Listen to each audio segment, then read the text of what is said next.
Hello, everyone. Good afternoon, and thank you for joining us. Welcome to the County Executive's weekly media briefing and public health update. Thank you, Mr. County Executive, for being here. And our guest today is Mr. Becca Urguesa, who's Senior Administrator for School Health with the Department of Health and Human Services. And Dr. Earl Stoddard, our Assistant Chief Administrative Officer, is also joining us. Thank you for being here, Mr. County Executive. The floor is yours. Good afternoon, everybody, and welcome back to everybody who's back here from last week. The new school year is here, and I've got a few things I want to share with Montgomery County families. First, the good news. We've opened 3 brand new school buildings, Joanne Lullack Elementary School at Broadacres, Burtonsville Elementary School, and Poolsville High School. We held a ribbon cutting for all 3 on Friday, the 21st. And these are exactly the kinds of investments that we should be making in our kids and our community. I was pleased to be joined by Dr. Taylor and Councilmember Mink at the Burtonsville Elementary School. This was a project that was originally planned as a renovation of the former Burtonsville Elementary. However, the cost of the renovation was going to be very high and it was going to be disruptive, as many of these renovations are. So one afternoon, I happened to be in Burtonsville, and I was meeting with people from the district delegation up there.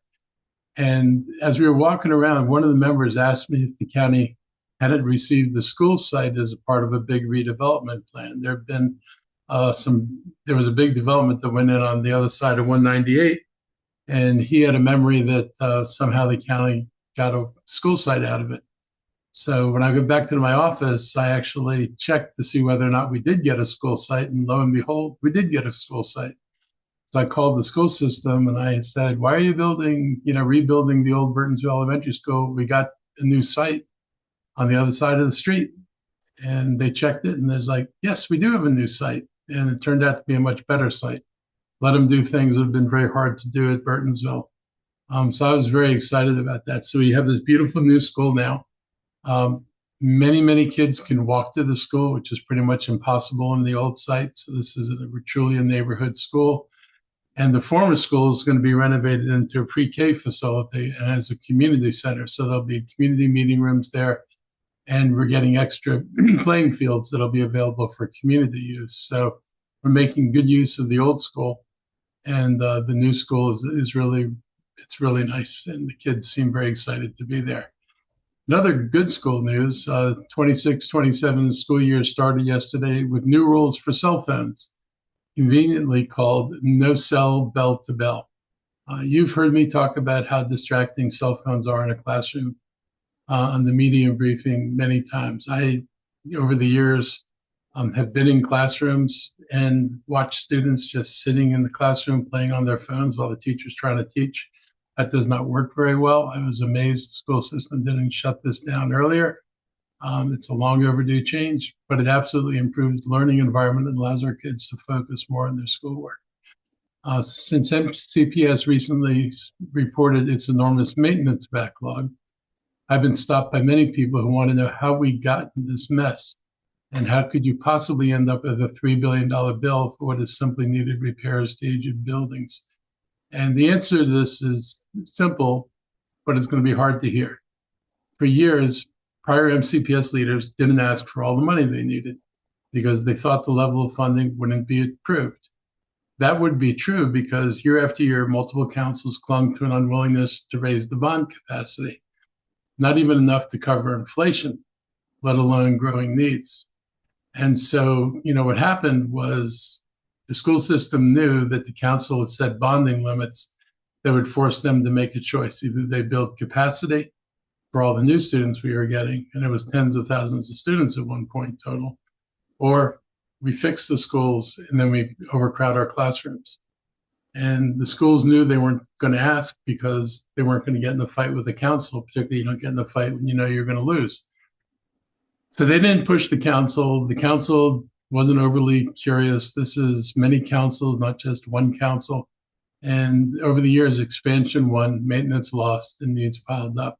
And they made that decision to focus on expanding capacity in order to meet the growing student population. Now the maintenance backlog has grown to about $3 billion. I attempted this year to raise our limits substantially, and the council again refused to raise the limit substantially. They did make a small adjustment in the limit, but it's absolutely inadequate. It barely keeps up with inflation if it even does that. So this is something that we're going to have a reckoning for. And I think that people have to understand the school system made it pretty clear that in some of these schools, when the air conditioners fail, school will be closed.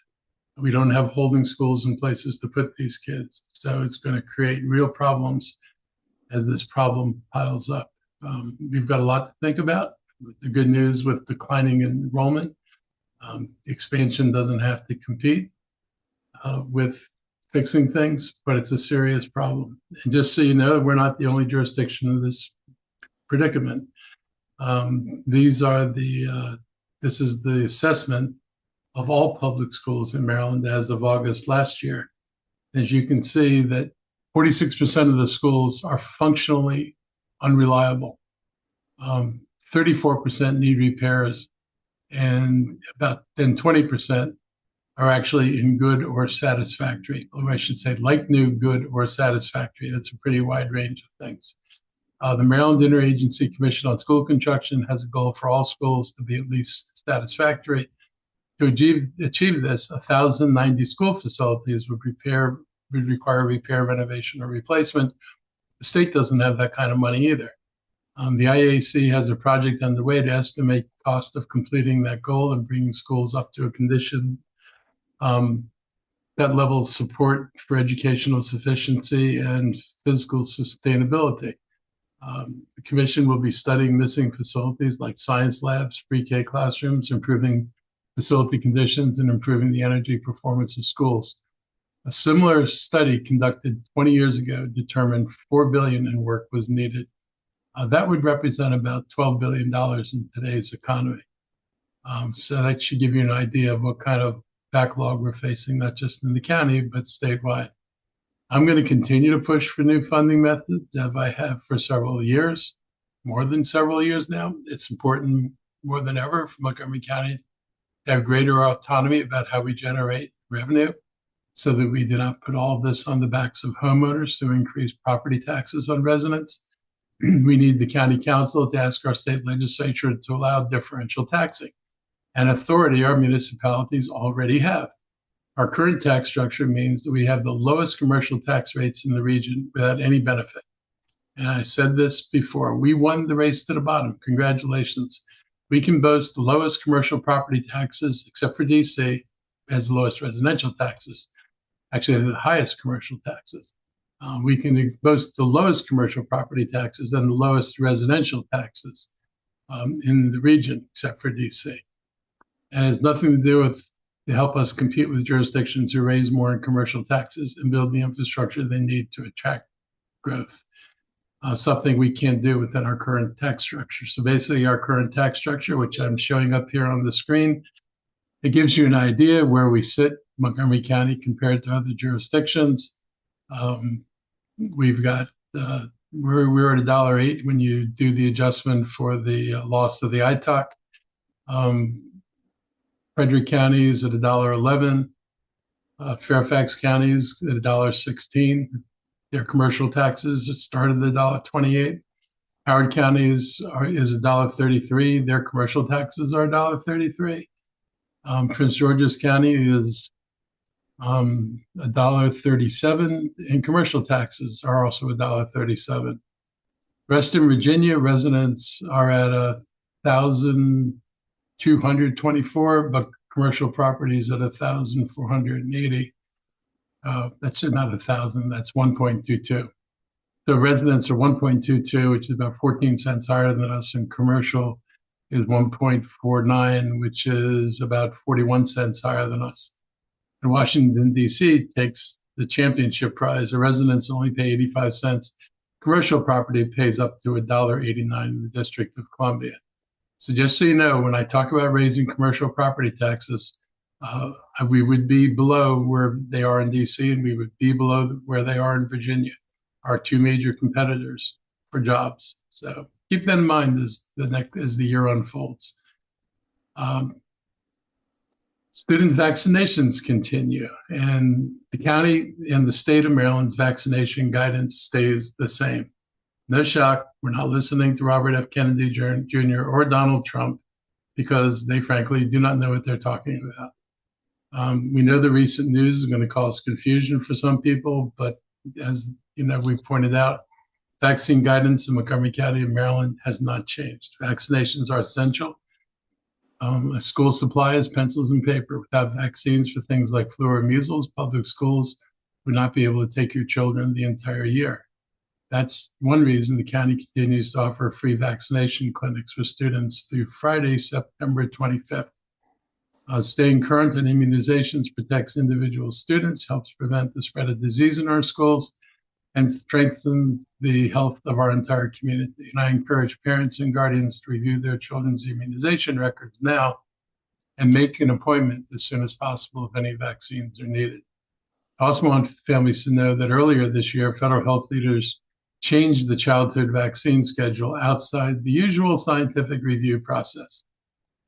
Major groups like American Academy of Pediatrics are sticking with the original recommendations instead. My advice, follow the advice of your pediatrician and the Maryland school requirements, which have not changed. Pretend like Robert F. Kennedy is just noise in the background. We're just simply not going to go along with what he wants to do. And it's really sad that the president once again has decided to go along with this. I want to welcome my guest this week, who's Becca Urgesa. He's a senior administrator for school health in the Department of Health and Human Services. So far this year, we're seeing fewer children needing vaccinations to meet school requirements, which is a good thing. That count won't be official until next month. So welcome. Thank you very much. I am Becca Urgesa. I am the Senior Administrator for School Health Services. I would like to give some information about the back-to-school immunization efforts that we are making currently. The most important thing for parents to know right now is they really need to check the immunization status of their child. The process we have right now is our school health room staff, school health room nurses, and school health room technicians, they review the student medical record and they review the immunization status also.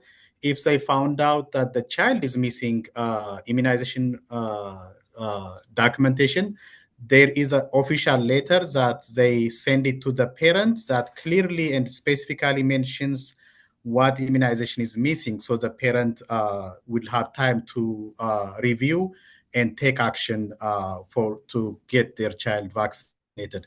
Also, are immunization clinics still available now that the school has started? Yes. So the free back-to-school immunization clinics have been open since July.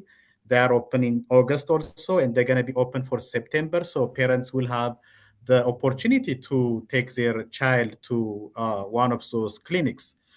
So what should parents do if their child is missing the required vaccine? So if once they receive the letter that was sent from the school, they get to know what vaccination their child is missing. So the next thing is, okay, what's the next step once they know what's missing? So they have two options. They can go to one of the free clinics that we've been offering since July. They can go to one of that location. That's the first option. The second option is if they have a doctor, they can also take their child to their own doctor to get those missing vaccinations administered. And what if a family does not have a healthcare provider or is having difficulty getting an appointment? This is also the free clinics that we have is also a good opportunity for our staff to inform the parent. When they come in at these clinics, they will get the vaccination regardless of insurance status.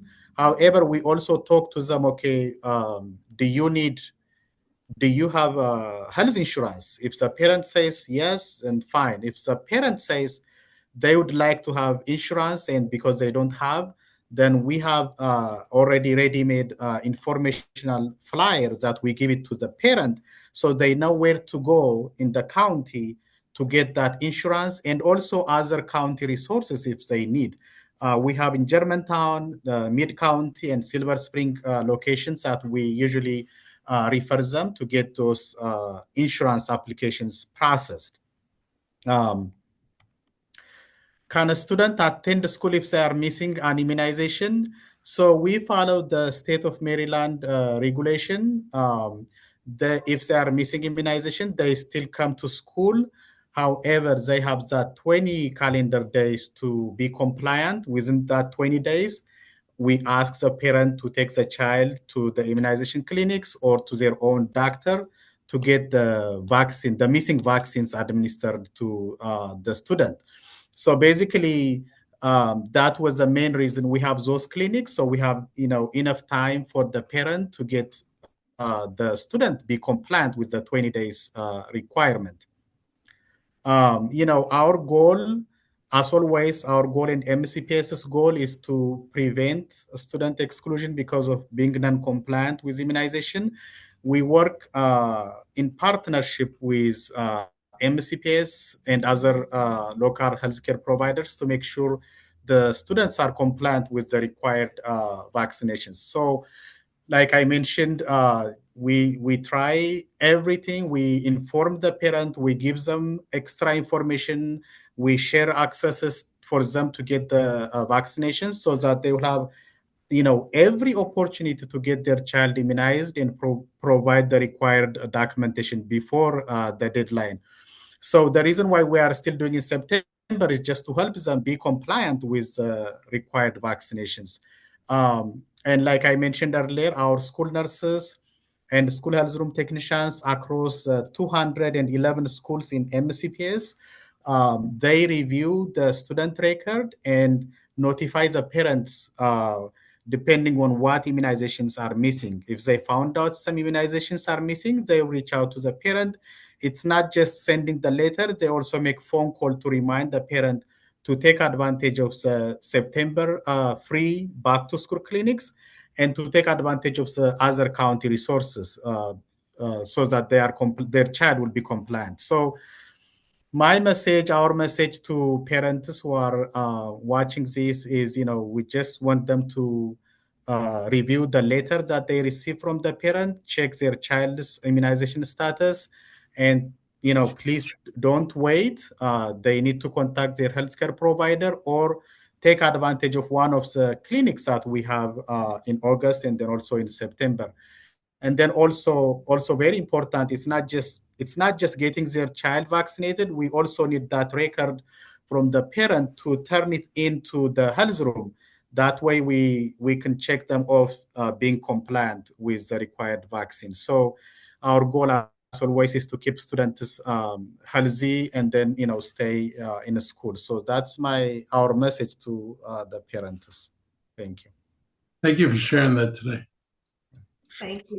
Thank you very much, Mr. Orgesa. Members of the media, if you have any questions for our guest this afternoon, please raise your hands.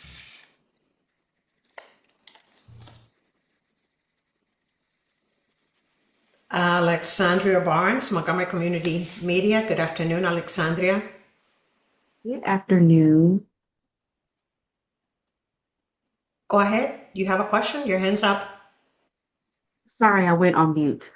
Okay. For parents who may be on the fence about vaccinating their child right now, especially with the deaths that have happened just there north of us in Pennsylvania, what would you say directly to those parents who are on the fence? I'd say get off the fence. I mean, Okay. look, these vaccinations have a very long history. Deaths had disappeared in the United States because of the vaccinations. And so what we're seeing is a return of illness and a return of death. All this is absolutely unnecessary. There's zero evidence for what Trump asserts and Kennedy believes. It's not supported by anything. And what it's going to do is going to make more people sick. So I'm not sure if they're trying to reduce population so that they can reduce the cost of government. It's kind of a strange way to do it. But it is absolutely not in the best interest of the American people, not in the interest of your kid. Thank you for that. Mr. Jesse, And do you want then to add anything to that? Or No, Earl? you said it right. Especially also, time to time we may have some outbreaks, and the best way, evidence-based way to prevent outbreaks is also being immunized. When the more students being immunized, it's a lesser the outbreak would get out of control. So especially with the measles, happening, having the child immunized is it's really a priority. Yeah, I would just add on there that measles being the most highly infectious disease that we're respiratory disease, spread disease we're talking about here. This is why our schools want 96, 97% vaccination rates, because it really helps to protect not only all those kids in schools and stop an outbreak, it helps protect any older adults whose immunity may have waned, maybe did not have the shot. So it's really important, especially for measles, but for all of those school required vaccinations. The reason they're required is to provide that immunity. There are a very small number of individuals whose doctors will say they can't get that vaccine for health related reasons. And that really should be the only time someone doesn't get the shot. They need those vaccinations before going into early childhood education settings, child care settings, and school settings. Thank you, Mr. O'Donnell. I'm gonna give a little more color because I think I've obviously Just a second, Earl. Alexandra, your mic is on. If you can mute, because some sound's coming in. Sorry, Dr. Stouter, go ahead. Yeah, I think what we're seeing across the country is we as a society have had great success in defeating some really terrible infectious diseases through vaccination and through improvements in medicine. And I think we're getting into a period of time where people don't have the memory of what these diseases look like when they were running rampant across the country. And, we have a lot of parents who don't understand the numbers associated with something like measles, where, unvaccinated people end up 1 in 5 in the hospital. Okay, well, we only have a 20% chance of ending up in the hospital. But the other complications include pneumonia, encephalitis, and encephalitis can lead to developmental disabilities. It can lead to permanent deafness. We haven't seen those widespread outcomes in the United States because we've largely achieved herd immunity in the decades since the vaccine was introduced. We are seeing people forget and not having the memory that is associated with what our country and our world looked like before these vaccines were readily utilized. And so I know that parents want to have agency in determining their child's health, but just understand you're making a decision that you cannot unmake later when the measles outbreak starts. You really need to get your children vaccinated now, early, and follow your pediatrician's guidance on how to have that happen. But I just think it just reflects on our society that we have not seen these diseases as up close and personal as our parents and our grandparents' generations did, and we've forgotten what the consequences of having an under-vaccinated population really means. I'll just add on that since mid-July, Maryland has seen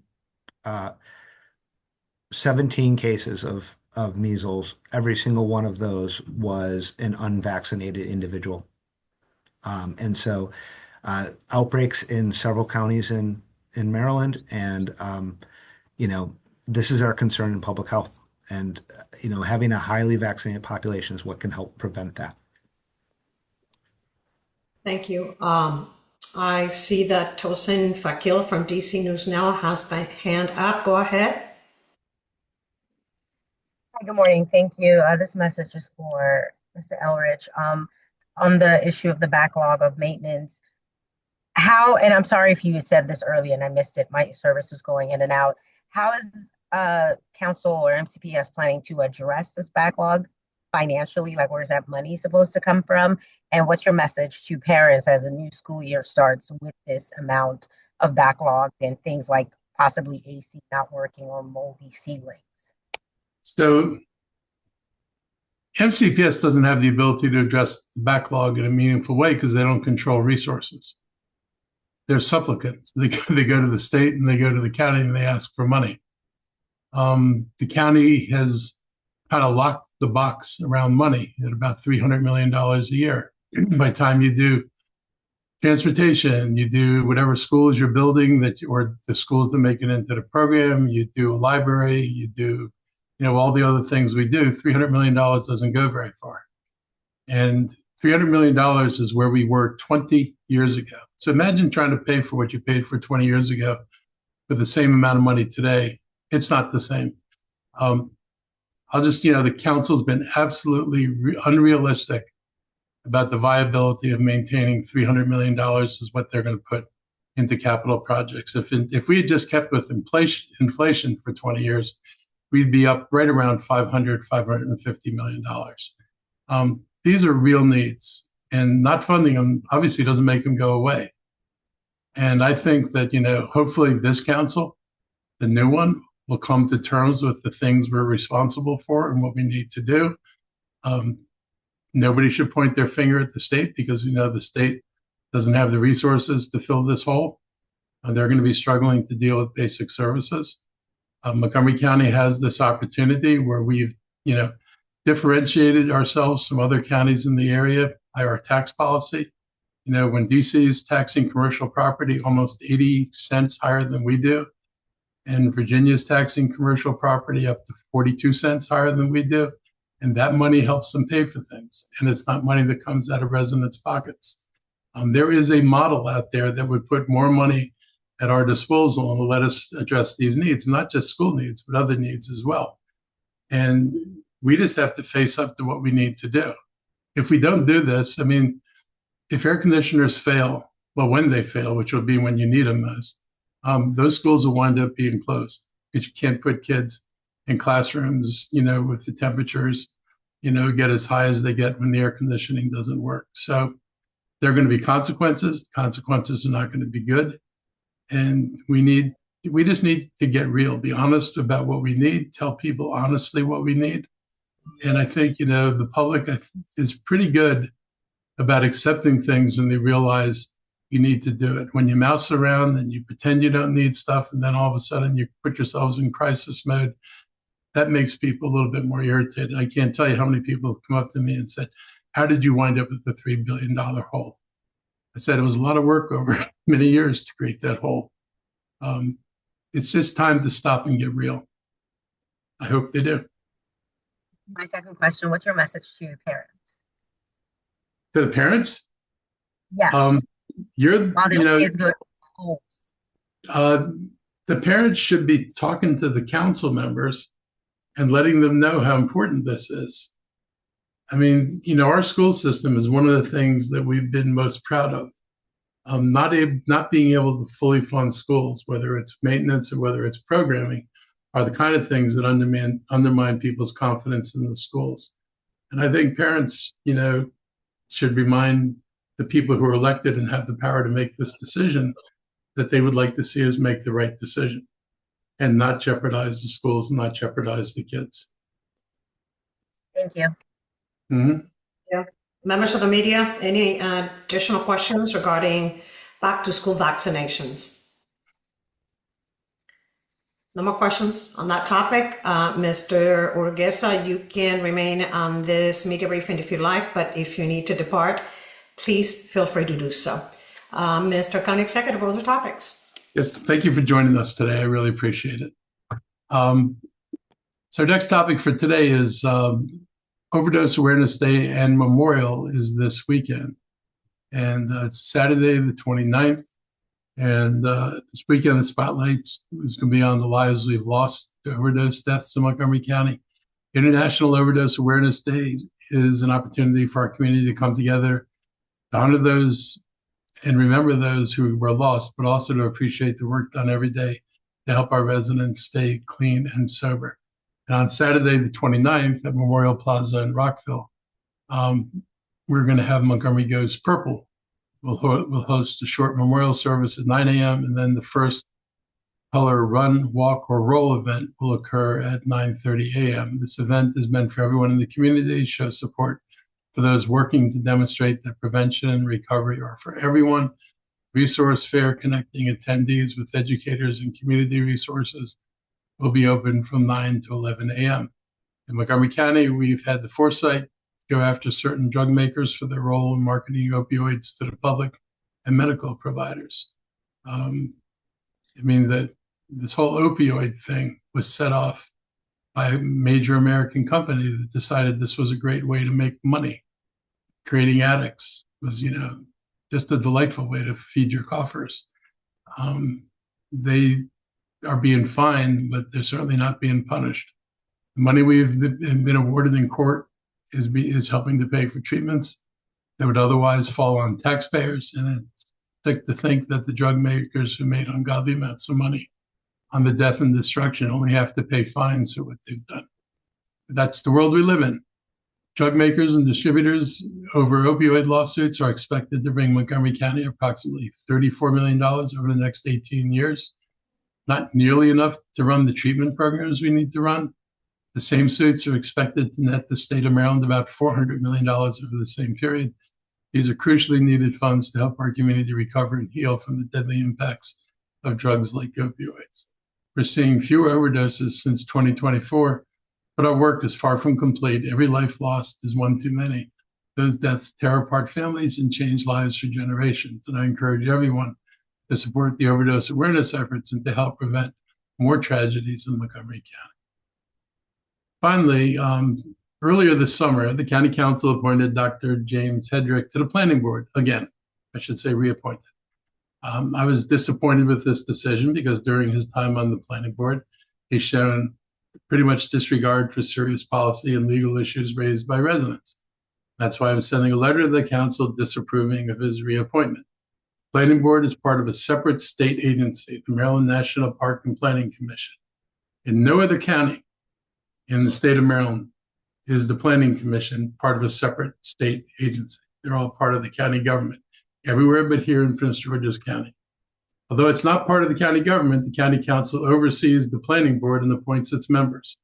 But all planning board members were replaced in 2022, which I thought was totally unjustified. They had a couple of planning board members who had done things wrong. And rather than place the blame on the people who had done something wrong, they pretended that this was a problem of the entire planning board and they replaced the entire planning board. That was not necessary, but they did it. That has not, I guess I had hoped there was an opportunity to appoint members who actually took seriously community planning processes and thought the residents ought to be meaningfully involved. It hasn't happened. Instead of providing a framework committed to sound land use and planning principles, the current board has opted for a process which fails to produce a respectful balance between residents' concerns and developer wish lists. Dr. Hedrick was first appointed in 2023 over my veto then. During his tenure, residents affected by sector plans and major land use proposals have repeatedly raised serious concerns about development intensity, infrastructure capacity, school enrollment, transportation, environmental impacts, neighborhood compatibility, and whether commitments made during the planning process would be honored. We need planning board members who help build a county that works for everyone, not just land use lawyers and developers. Planning board decisions touch every resident's life: master plan, zoning, subdivision approvals, park policies, and capital facilities. These are all decisions that shape what our neighborhoods look like and who can afford to live in them. Since his appointment to the board in 2023, Mr. Hedrick has reviewed and approved many plans and projects without demonstrating any willingness to engage constructively with residents and address their underlying concerns. To cite just a few examples, during the Tacoma Park Minor Master Plan amendment process, residents raised concerns about upzoning multifamily properties that house long-term tenants, particularly low-income tenants. They pointed out surveys indicating that tenants' support for improving the properties were misleading. The people who knocked on tenants' doors asked them what they liked about their community and what improvements they wanted to see. They were never asked if they supported upzoning that would incentivize property owners to tear down and rebuild, potentially displacing them. Mr. Hedrick and other members of the planning board relied on unrelated survey results without further engaging those tenants. And I'll tell you, I'm seeing the same thing in the East Silver Spring plan. I've talked to tenants who told me they were told that, you support this plan and you're going to get new apartment buildings. They're not going to get new apartment buildings. They're not going to be able to afford to move back into the new apartment buildings. But they conflate tenants wanting better living conditions with tenants wanting to be displaced by new housing. In the University Corridor Plan, he was uninterested in the comments from thousands of residents who pointed out problems with the corridor plan that ignored adjacent communities and disregarded the realities on the ground. Substantial critiques and comments from residents were never addressed, beginning with the questionable, incoherent boundary lines of the plan that bisected multiple communities and was based on a bus rapid transit line that doesn't exist and isn't even in the planning stage. In addition to being a direct conflict with the just enacted ZTA 2502 workforce housing development standards, the plan-wide rezoning promoted the reduction of tree coverage and increased imperviousness, contrary to climate change goals. Perhaps worst of all, the plan incentivized the replacement of naturally occurring affordable housing and the displacement of existing residents from their home. Mr. Hedrick's lack of discussion and response to these concerns shows a complete misunderstanding of how to address the issue he claims to be a champion of, which is housing affordability. He did not question a plan based on the faulty assumption that upzoning solves the affordability problem, nor did he acknowledge the reality that although the county has created zoning capacity for current and future housing needs, more than enough housing than is projected to be needed by 2050, and that projection is actually going down, we haven't managed to make it affordable. In the Planning Board's July review of a proposed development called Friendship Commons, local community representatives and hundreds of residents wrote. Many testified to object to the virtual clear-cutting of mature specimen trees on the former Geico tract. Many others, including the village of Friendship Heights with over 5,000 residents and Brookdale Civic Association, raised serious legal questions about the legality of certain planning staff recommendations. Mr. Hedrick did not respond to any of the public concerns or follow up with staff to understand and address the issues. Residents do not expect the planning board to adopt every position they advance. However, they do expect to be treated with respect and to have their concerns meaningfully considered, fairly evaluated, discussed, and reflected in the board's deliberations. In his first term, Mr. Hedrick had failed to understand the importance of acknowledging and addressing residents' legitimate concerns about the consequences of the board's decision. To the contrary, he's been dismissive of their concerns. His record reflects an approach too readily prioritizing his own zealous support of increased development capacity everywhere, I emphasize, and housing production without thoughtful consideration of other equally important statutory and policy goals, including public infrastructure services, environmental protections, racial equity impacts, and the community safeguards needed to support that growth. Sadly, this is true for the planning board in general. While Mr. Hedrick has not listened to the residents' concerns, the majority of the planning has also chosen to disregard those concerns. It continues a pattern of a move away from community-based planning, which we used to have in Montgomery County, where residents were encouraged to actively engage in planning their future communities. I urge the County Council to reconsider this appointment and select someone who will propose a balanced, sustainable, and responsive housing and growth policy for the entire county. The residents deserve to be part of planning for the future of their communities. Before we open the floor for questions, I'd like to give my staff an opportunity to share any updates they have, and I'll start with my health team. Thank you, Mr. County Executive. No additional updates at this time from Public Health.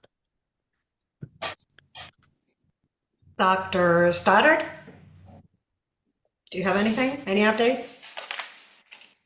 Yeah, I just wanted to highlight on Monday at Sherwood High School, we had a staff member that went into MCPS had a staff member that went into cardiac arrest during dismissal, and I just want to. I was part of the group this morning with the superintendent that congratulated and thanked the school staff members who stepped in, provided CPR, and deployed an AED until fire rescue staff arrived.